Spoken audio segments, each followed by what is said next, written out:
Imposible nga ba na ganito na talaga ang pwedeng kitain ng dalawang mag-love team na si Jamdit? Yan ang ating pag-usapan for today's video, at kung bago ka pa lang sa aking channel, please subscribe po, like, and pakit na rin po natin guys ang notification bell upang ma-update po tayo tuwing ako po nag-upload sa mga viral and trending video. So alam niyo ba guys na itong dalawang mag-love team na ito ay tila animo ay umuusbong ang kanilang pagiging isang content creator and charity vlogger na rin, no?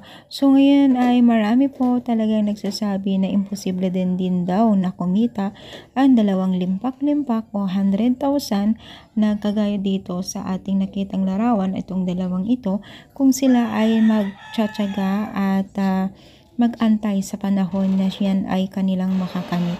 Actually guys, sa totoo lang, pwede nang mag-earn tong si Medit ng ganitong klaseng kalaking pera, no? Lalo't pa man pa pag nagla-live, kung meron mga taga-send ng gift, maliban pa dun, may mga ads pa siya. So, hindi po talaga malabo na ito ay maging ganito rin ang kanilang kikitain someday. Basta sila ay porsige lamang po sa pag-upload at pagbibigay ng saya at kilig sa mga netizens na sumusubaybay, sumusuporta sa kanila, diba?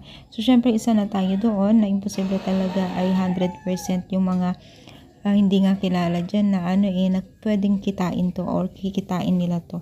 Pero syempre dito talagang pag ito ang pinag-usapan ay walang imposible, lalo't pa man po itong si Medit at James ay napakasikapag at napaka-discarded din na mga kabataan. Kaya yun ay hindi po imposible, walang imposible talaga. Ano masasabi ninyo? I-comment down, palike po ang ating video.